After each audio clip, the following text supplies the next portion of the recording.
عمران اپنے ہونٹ دائرے کی طرح شکل دے کر رہ گیا۔ فیاض عمران کو گھورنے لگا اور عمران آہستہ سے بربرایا، ایسی جگہ ماروں گا جہاں پانی بھی نہ مل سکے۔ اس پر سجاد بھی عمران کو گھورنے لگا، مگر عمران نے دونوں کو باری باری سے دیکھتے ہوئے کہا، جمیل صاحب تو داغدار بنانے کا مقصد تو سمجھ میں آتا ہے، مگر سیدہ صاحبہ کا معاملہ یہ میری سمجھ سے باہر ہے۔ آخر شوکت کو ان سے کیا پرخاش ہو سکتی ہے؟ شوکت؟ سجاد چونک پڑا۔ جی ہاں، اس کی لیبارٹری میں ایسے جراثیم موجود ہیں جن کا تذکرہ ڈاکٹروں کی رپورٹ میں ملتا ہے۔ آپ اسے ثابت کر سکیں گے؟ سجاد نے پوچھا۔ چٹکی بجاتے اس کے ہاتھوں میں ہتھکڑیاں ڈلوا دوں گا، بس دیکھتے رہ جائیے گا۔ آخر کیا ثبوت ہے تمہارے پاس؟ فیاض نے پوچھا۔ اسے مجھ پر چھوڑ دو، میں جو کچھ کہوں کر کے جاؤ، اس کے خلاف ہوا تو پھر میں کچھ نہیں کر سکوں گا۔ بہرحال آج اس ڈرامے کا ڈراپ سین ہو جائے گا۔ نہیں، پہلے مجھے بتاؤ، فیاض نے کہا۔ کیا بتاؤں؟ یک بے یک عمران جلا گیا۔ تم کیا نہیں جانتے؟ بچوں کی سی باتیں کر رہے ہو۔ کیا سلیم پر گولی نہیں چلائی گئی تھی؟ کیا ریوالور کے دستے پر شوکت کی انگلیوں کے نشانات نہیں ملے؟ کیا میں نے اس کی لیبارٹری میں نیلے رنگ کے پرندے نہیں دیکھے جنہیں وہ آتش دان میں جونک رہا تھا؟ ریوالور؟ سلیم؟ مردہ پرندے؟ یہ آپ کیا کہہ رہے ہیں؟ میں کچھ نہیں سمجھا، سجاد متحرانہ انداز میں بولا۔ بس سجاد صاحب، اس سے زیادہ ابھی نہیں، جو کچھ میں کہوں کرتے جائیے، مجرم کے ہتھکڑیاں لگ جائیں گی۔ بتائیے، جو کچھ آپ کہیں گے کروں گا۔ گڈ، تو آپ ابھی اور اسی وقت اپنے بھائیوں اور جمیل صاحب کے ماموں سویت جاوید مرزا کے یہاں جائیے۔ کیپٹن فیاض بھی آپ کے ہمراہ ہوں گے۔ وہاں جائیے اور جاوید مرزا سے پوچھیے کہ اب اس کا کیا ارادہ ہے، جمیل سے اپنی لڑکی کی شادی کرے گا یا نہیں۔ ظاہر ہے کہ وہ انکار کرے گا۔ پھر اس وقت ضرورت اس بات کی ہوگی کہ کیپٹن فیاض اس پر اپنی اصلیت ظاہر کر کے کہیں کہ انہیں اس سلسلے میں اس کے بھتیجوں میں سے کسی ایک پر شبہ ہے، اور فیاض تم اسے کہنا کہ وہ اپنے سارے بھتیجوں کو بلائے، تم ان سے کچھ سوالات کرنا چاہتے ہو۔ پھر اس کے بعد فیاض نے پوچھا، میں ٹھیک اسی وقت وہاں پہنچ کر نپٹ لوں گا۔ کیا نپٹ لو گے؟ تمہارے سر پر ہاتھ رکھ کر روؤں گا، عمران نے سنجیدگی سے کہا۔ فیاض اور سجاد اسے گھورتے رہے۔ اچانک سجاد نے پوچھا، ابھی آپ نے کسی ریوالور کا حوالہ دیا تھا جس پر شوکت کی انگلیوں کے نشانات تھے؟ جی ہاں، بقیہ باتیں وہی ہوں گی۔ اچھا ٹاٹا۔ عمران ہاتھ ہلاتا ہوا ڈرائنگ روم سے نکل گیا اور فیاض اسے پکارتا ہی رہ گیا۔ میں نہیں سمجھ سکتا کہ یہ حضرت کیا فرمانے والے ہیں، سجاد بولا۔ کچھ نہ کچھ تو کرے گا ہی۔ اچھا بٹھو، ہمیں وہی کرنا چاہیے جو کچھ اس نے کہا۔ بات بڑھ گئی۔ نواب جاوید مرزا کا پارا چڑھ گیا تھا۔ اس نے فیاض سے کہا، جی ہاں فرمائیے، میرے سب بچے یہی موجود ہیں، یہ شوکت ہے، یہ عرفان ہے، یہ صفدر ہے۔ بتائیے آپ کو ان میں سے کس پر شبہ ہے، اور شبے کی وجہ بھی آپ کو بتانی پڑے گی، سمجھے آپ؟ فیاض بکلیں جاگنے لگا۔ وہ بڑی بے چینی سے عمران کا منتظر تھا۔ اس وقت اسٹڈی میں جاوید مرزا کے خاندان والوں کے علاوہ جمیل کے خاندان کے سارے مرد موجود تھے۔ بات جمیل اور پروین کی شادی سے شروع ہوئی تھی۔ جاوید مرزا نے ایک مبروز سے اپنی لڑکی کا رشتہ کرنے سے صاف انکار کر دیا۔ اس پر سجاد نے کافی لے دے کی۔ پھر فیاض نے اس کے بھتیجوں میں سے کسی کو جمیل کے مرض کا ذمہ دار ٹھہرایا، لیکن جب جاوید مرزا نے وضاحت چاہی تو فیاض کے ہاتھ پیر پھول گئے۔ اسے توقع تھی کہ عمران وقت پر پہنچ جائے گا، لیکن عمران، فیاض دل ہی دل میں اسے 1000 الفاظ فی منٹ کی رفتار سے گالیاں دے رہا تھا۔ ہاں، آپ بولتے کیوں نہیں؟ خاموش کیوں ہو گئے؟ جاوید مرزا نے اسے للکارا۔ اماں چلو یار، شرماتے کیوں ہو؟ اسٹڈی کے باہر سے عمران کی آواز آئی اور فیاض کی باچھیں کھل گئی۔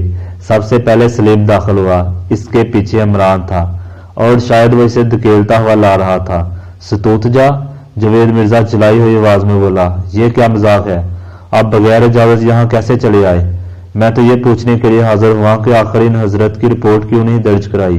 عمران نے سلیم کی طرف اشارہ کر کے کہا، آج سے 4 دن قبل۔ آپ تشریف لے جائیے۔ جائیے۔ نواب جاوید مرزا گھر آیا۔ آپ کو بتانا پڑے گا جناب، دفعتاً عمران کے چہرے سے حماقت بابی کے سارے اثار غائب ہو گئے۔ یہ مجھے زبردستی لائے ہیں، سلیم خوفزدہ آواز میں بولا۔ ستوت جا، میں بری طرح پیش آؤں گا۔ جاوید مرزا کھڑا ہو گیا، اسی کے ساتھ ہی شوکت بھی اٹھا۔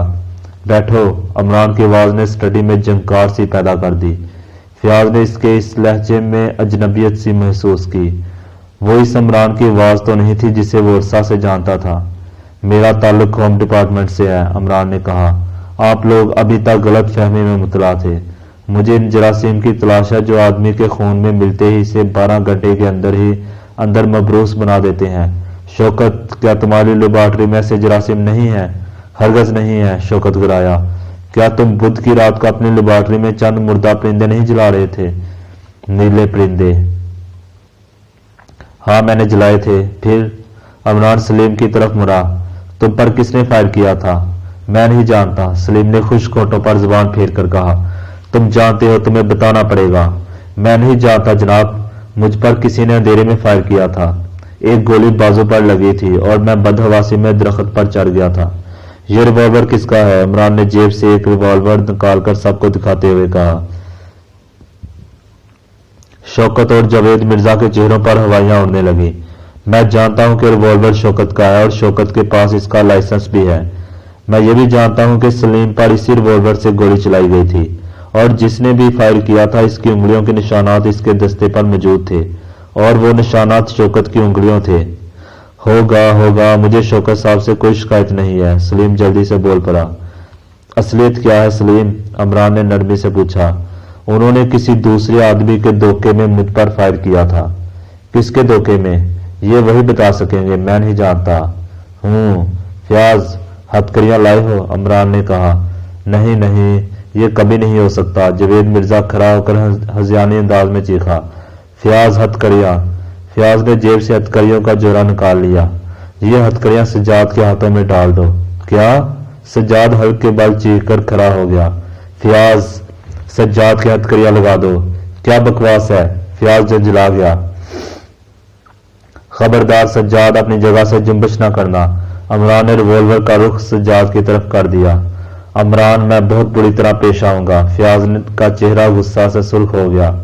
فیاض، میں تمہیں حکم دیتا ہوں، میرا تعلق براہ راست ہوم ڈپارٹمنٹ سے ہے اور ڈائریکٹر جنرل کے علاوہ CBI کا ہر افسر میرے ماتحت ہے۔ چلو جلدی کرو۔ عمران نے اپنا سرکاری شناختی کارڈ جیب سے نکال کر فیاض کے سامنے ڈال دیا۔ فیاض کے چہرے پر سچ مچ ہوائیاں اڑنے لگیں۔ اس کے ہاتھ کانپ رہے تھے۔ شناختی کارڈ میز پر رکھ کر وہ سجاد کی طرف بڑھا اور ہتھکڑیاں اس کے ہاتھوں میں ڈال دیں۔ دیکھا آپ نے؟ سلیم نے شوکت کی طرف دیکھ کر پاگلوں کی طرح کہہ کر گایا۔ خدابے انصاف نہیں ہے۔ شوکت کے ہونٹوں پر خفیف سی مسکراہٹ پھیل گئی۔ تم ادھر دیکھو سلیم، عمران نے اسے مخاطب کیا۔ تم نے کس کے ڈر سے جیل میں پناہ لی تھی؟ جس کے ہاتھوں میں ہتھکڑیاں ہیں، یہ یقیناً مجھے مار ڈالتا۔ ہم جانتے تھے کہ وہ جراثیم ہماری لیبارٹری سے اسی نے چرائے ہیں، لیکن ہمارے پاس کوئی ثبوت نہیں تھا۔ اکثر لوگ ہماری لیبارٹری میں آتے رہے ہیں۔ ایک دن یہ بھی آیا تھا، جراثیم پر بات چھڑ گئی تھی۔ میں نے خوردبین سے کئی جراثیم بھی دکھائے، ان میں وہ جراثیم بھی تھے جو 100% شوکت صاحب کی دریافت ہے۔ پھر ایک ہفتے کے بعد ہی جراثیم کا مرتبان پراسرار طور پر لیبارٹری سے غائب ہو گیا۔ اس سے 3 ہی دن قبل کالج کے سائنس کے طلبہ ہماری لیبارٹری دیکھنے آئے تھے۔ ہمارا خیال انہی کی طرف گیا، لیکن جب غائب ہونے کے چوتھے ہی دن جمیل صاحب اور نیلے پرندے کی کہانی مشہور ہوئی تو میں نے شوکت صاحب کو بتایا کہ ایک دن سجاد بھی لیبارٹری میں آیا تھا۔ پھر اسی شام کو ہماری لیبارٹری میں 3 مردہ پرندے پائے گئے۔ وہ بالکل اسی قسم کے تھے جس قسم کے پرندے کا تذکرہ اخبارات میں کیا گیا تھا۔ ہم نے انہیں آگ میں جلا کر راکھ کر دیا اور پھر یہ بات واضح ہو گئی کہ سجاد یہ جرم شوکت صاحب کے ساتھ تھوپنا چاہتا ہے۔ دوسری شام کسی نامعلوم آدمی نے مجھ پر گولی چلائی۔ میں بال بچا۔ شوکت صاحب نے مجھے مشورہ دیا کہ میں کسی محفوظ مقام پر چلا جاؤں تاکہ وہ اطمینان سے سجاد کے خلاف ثبوت فراہم کر رکھیں۔ میرا دعویٰ ہے کہ مجھ پر سجاد ہی نے حملہ کیا تھا، محض اس لیے کہ میں کسی سے یہ کہنے کے لیے زندہ نہ رہوں کہ سجاد بھی کبھی لیبارٹری میں آیا تھا اور وہ جراثیم دکھائے گئے تھے۔ بکواس ہے، سجاد چیخا، میں کبھی لیبارٹری میں نہیں گیا تھا۔ تم خاموش رہو، فیاض اسے خاموش رکھو، عمران نے کہا، پھر سلیم سے بولا۔ بیان جاری رہے۔ سلیم چند لمحے خاموش رہ کر بولا۔ شوکت صاحب نے محض میری زندگی کی حفاظت کے خیال سے مجھ پر چوری کا الزام لگا کر گرفتار کرا دیا، لیکن سجاد نے میرا وہاں بھی پیچھا نہ چھوڑا۔ ایک انگریز لڑکی وہاں پہنچی جو غالباً سجاد کی ہی بھیجی ہوئی تھی اور مجھے خواہ غصہ دلانے لگی تاکہ میں جلا کر اپنے جیل آنے کا راز اگل دوں۔